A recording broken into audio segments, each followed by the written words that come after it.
to Learn Economia. Today we are going to discuss the budget of 2024-25. Highlight. So it was the interim budget for the year 2024-25 and the finance minister started her budget speech by telling about the transformation that we could have in the last 10 years. So she was telling that India could carry out some structural reforms and we could implement some people programs. She was highlighting the idea of Sabka Saath Sabka Vishwas to overcome some difficulties in the problematic situations. She started with the idea of inclusive growth and told that the worries of food have been eliminated through free ration for 80 crore people. Also, the role of MSP to deal with the Annadata's requirement could be increased periodically was also told by the finance minister. The role of economic policies of the country to enhance the real income of rural areas and to provide them with housing, electricity, cooking gas, bank account and financial services in record time was also stressed by the finance minister. Moving on to social justice, the budget highlighted all-round, all-pervasive and all-inclusive development. So this was to ensure that we are approaching the dream of Vikasit Bharat by 2047 in order to improve people's capability, and this would be empowering them too. So for the same reason, the minister was giving an assurance that we could have benefits delivered to all the eligible sessions by focusing on outcomes rather than outlays. The budget was highlighting four important pillars: the Garib, the Yuva, the Annadata and the Nari. So moving on to the poor, the budget speech by the finance minister was saying that Garib Kalyan is Desh Ka Kalyan. So with the pursuit of Sabka Saath in 10 years, our country could assist 25 crore people to get freedom from multi-dimensional poverty, told the minister. The role of direct benefit transfer and other programs so as to provide some assistance to different categories of people were highlighted in the budget of 2024-25. So under direct benefit transfer, 34 lakh crore people using PM Jan Dhan account has led to savings of 2.7 lakh crore, and this was without leakages, told the minister. We could have credit assistance to 78 lakh street vendors, which was another achievement. Moving on to Annadata, under PM Kisan Samman Yojana, direct financial assistance was given to 11.8 crore farmers. Crop insurance was given to 4 crore farmers, and ENAM has integrated 1361 methods, providing services to 1.8 crore farmers with trading volume of 3 lakh crore. So the budget announced farmer-centric policies too in this context. Coming to Amrit PT, the Yuva. Here comes the role of National Education Policy of 2020 as well as PM Shri for having good education as well as quality education and teaching. The role of Skill India Mission was emphasized, which could train 1.4 crore youth population and has upskilled 54 lakh youth population. New institutions like 7 IITs, 16 IIITs, 7 IIMs and 15 AIMS as well as 319 universities. 390 universities have also been stressed here. The role of PM Mudra Yojana providing 22.5 lakh crore assistance to have business enterprises in a country was also promoted here. The highest ever medal tally that India could attain in the arena of sports was also given stress in the budget speech by the finance minister in 2024-25. Budget speech. Moving on to Nari Shakti, the role of Nari in creating more developed India was highlighted here, and the policy frameworks for equipping their development was also given emphasis. 30 crore Mudra Yojana loans given to Nari was highlighted here, with the achievement that female could have for a country was highlighted in the budget speech.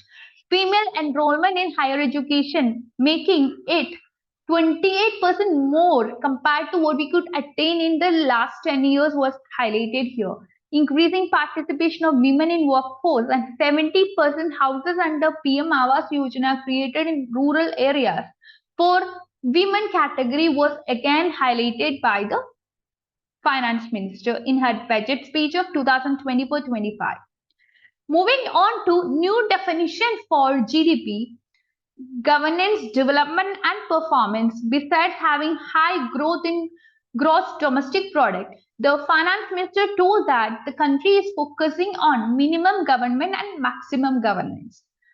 So by telling this, she was stressing and emphasizing the kind of achievement that we could have in our country in the previous years in the arena of macroeconomic stability, average real income of the people which increased by 50%, moderate inflation and all which could be attained with effective and timely delivery of programs.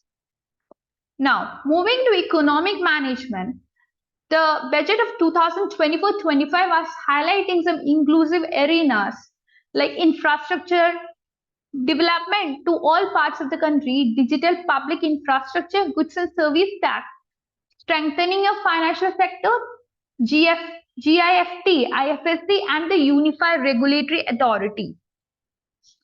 In the global context scenario, the minister started her speech regarding the same by saying that we are living in a complex world with conflict and war, making us to redefine globalization. So the recently announced India, Middle East, Europe economic corridor is identified to be a strategic and economic game changer here. The vision for Vikasit Bharat was also given by the finance minister in her budget speech. Sabka Vishwas to realize the dream of developed India at 2047 was highlighted here by identifying the trinity of demography, democracy and diversity. Strategy for Amit Kal, which would be having principles of reform, perform and transform in order to ensure timely and adequate finances to relevant technology and appropriate training for MSME to work towards energy security and prepare our financial sector was again given emphasis in the budget of 24-25.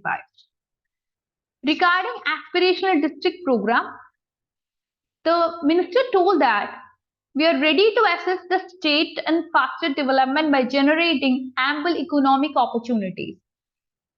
Regarding development of the East, the budget of 24-25 was at giving a focus to Eastern states by identifying its role in driving India's economic growth.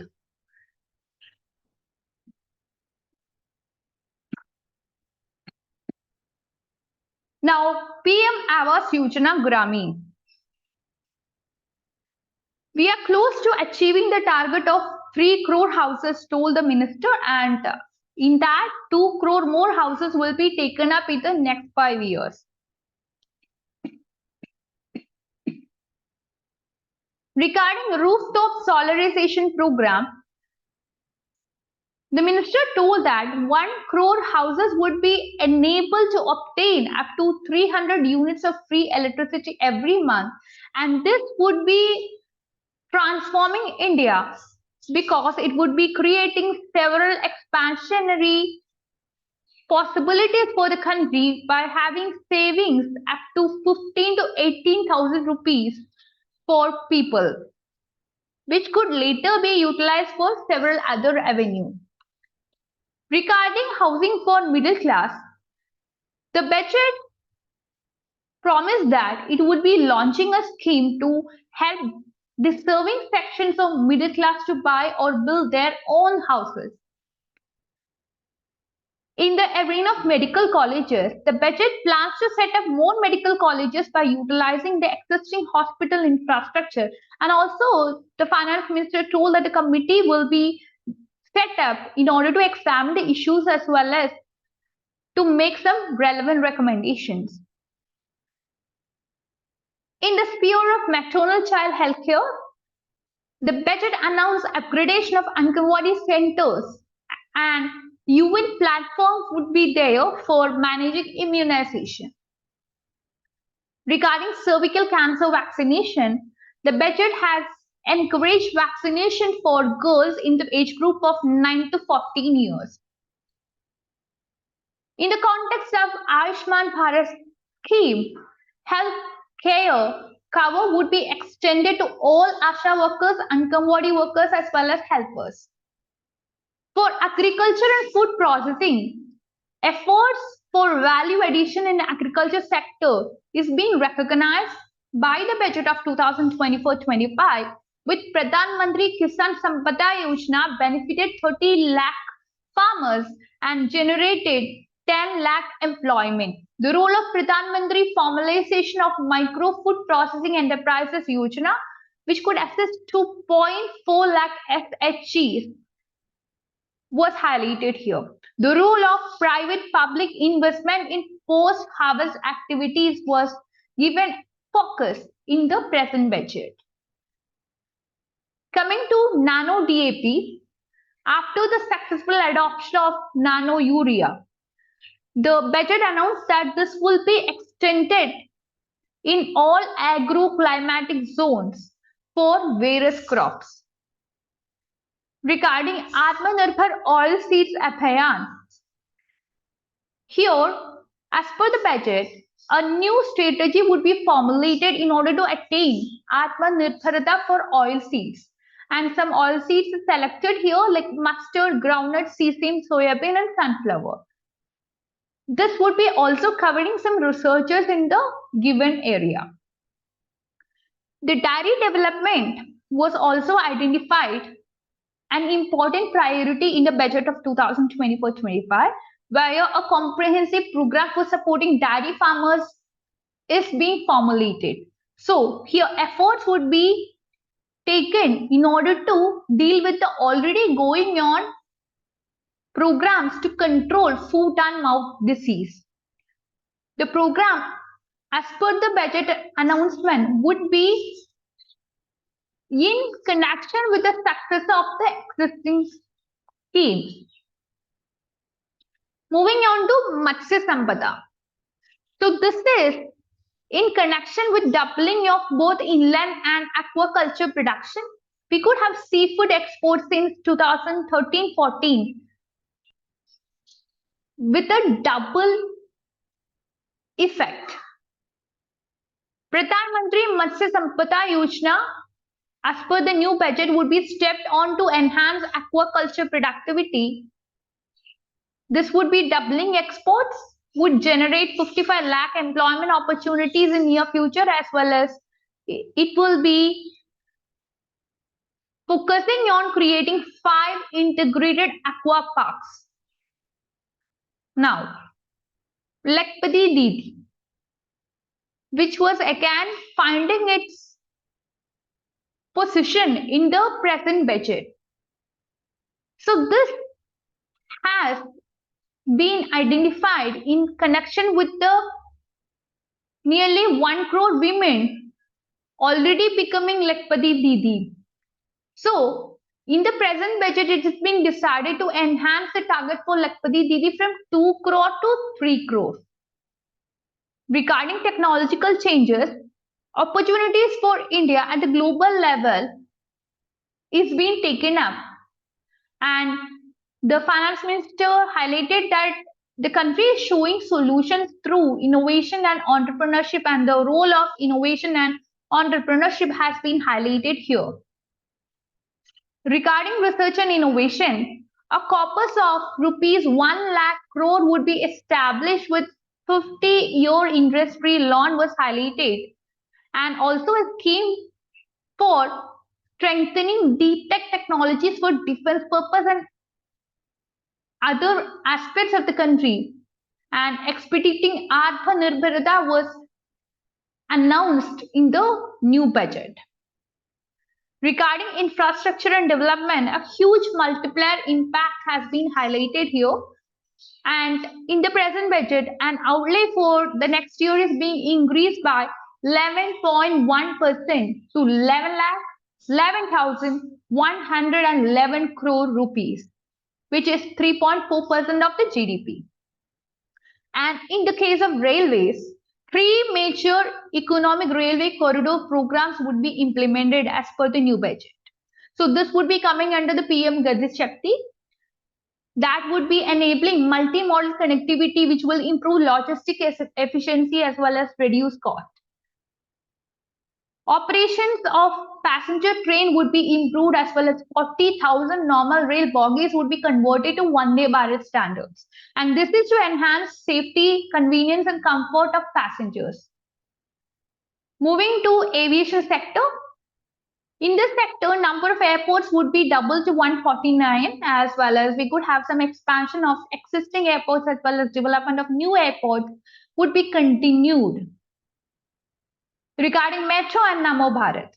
So these are identified to be very, very important ways to transform our country. So expansion of these systems would be promoted in large cities, focusing on transit-oriented development. This is being told in the 2024-25 budget speech by Ms. Nirmala Sitharaman. Regarding energy efficiency and green energy case, this is very, very important towards meeting our commitment for net zero by 2070. So for that, some measures are being recognized like viability gap funding, coal gasification and liquefaction, phase mandatory blending of compressed biogas and compressed natural gas, as well as financial assistance.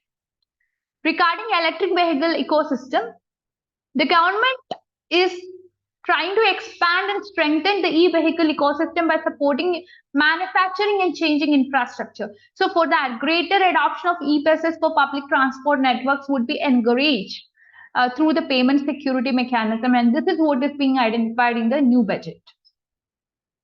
For biomanufacturing and biofoundry, there would be a new scheme for biomanufacturing and biofoundry, and this would be helping in transforming our consumption manufacturing paradigm to one based on regenerative principles.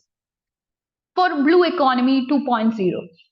For this, we in this present budget is focusing on a scheme for restoring and adapting measures. So there would be some restoration and adaptation related measures, and coastal aquaculture and mariculture with the integrated multi-sectoral approach. For development of tourist centers, spiritual tourism is being promoted, and here local entrepreneurship is also being promoted. So states will be encouraged to take up some comprehensive development in some iconic tourist centers. So there we could have some rating kind of approach. If there would be a framework for rating of the centers based on the quality of facilities and service provided by the center. Long-term interest-free loans would be provided to state, as well as project for port connectivity, tourism infrastructure and amenities would be there. So this would be given including some islands like Lakshadweep. So this is what is being told in the budget speech by Ms. Sitharaman in the recent budget announcement. Now, promoting investments. The FDI inflow for 2014-23 was USD 506 billion. So this is twice the inflow during 2005-14. This is for encouraging sustained foreign investments with negotiations as well as bilateral investment treaties with foreign partners. So this is always in spirit of first develop India. Regarding reforms in the states, so there have been many reforms already being taken by the government, and now the kind of program that we take would be in this would be taken so as to attain what is called Viksit Bharat. So there is a provision of 75,000 crore rupees as 50-year interest-free loan, which is being promoted here. Now, societal changes. So the government, as per the new budget, would be forming a high-powered committee to deal with the challenges arising from fast population growth and demographic changes. So this would be mandated to make recommendations for addressing the problems. So this is always to attain what is called Viksit Bharat mission. Now, Amit Kal as Kartavya. So the country is opening up immense possibilities as well as opportunities. And in the full budget in July, the government will be presenting a detailed roadmap for pursuit of Viksit Bharat. This is what is told by the finance minister in her budget speech of 2024-25. Regarding the revised estimates of 2023-24, the total receipts other than borrowings, that is 27.5 lakh crore, of which the tax receipts are 23.24 lakh crore. Regarding total expenditure, that is 44.90 lakh crore, and revenue receipts at 30.03 lakh crore, expected to be higher than the budget estimate. Fiscal deficit is 5.8% of GDP, improving on budget estimate. Regarding the budget estimate of 2024-25, the total receipts other than borrowing and the total expenditure are estimated as 30.80 and 47.66 lakh crore respectively. The tax receipts estimated at 26.02 lakh crore. 50-year interest-free loan for capital expenditure to state would be continued this year. This is what is being told in the budget announcement, and we will be continuing on the path of fiscal consolidation, which would be reducing the fiscal deficit below 4.5% by 25-26, and the fiscal deficit in 2024-25 is estimated to be 5.1% of our GDP. Regarding taxation front, there would be introduction of updated income tax returns, and here this is to make the filing of income tax returns easier and simpler. There would be average processing time of returns, and this has been reduced from 93 days to 10 days. So this would be making returns and refunds faster. Under the new tax scheme, no tax liability for taxpayers with income up to 7 lakh rupees is being taken here. And this is an up from rupees 2.2 lakh in the financial year of 2013-14. Again, threshold for presumptive taxation for retail business was increased. Threshold for professionals eligible for presumptive taxation again was increased from 50 lakh to 75 lakh. Corporate tax was decreased from 30% to 22% for existing domestic companies and 15% for certain new manufacturing companies. Regarding tax proposals, the new budget proposed to retain the same tax rates for direct taxes as well as indirect taxes, including import duties. So that is all for the highlights of the new budget. Thanks for watching. You can like, share, and subscribe to our channel for more videos. Also, you can join our free Telegram community and download Learn Oikonomia app, for which the links of these would be provided in the description box. Thank you.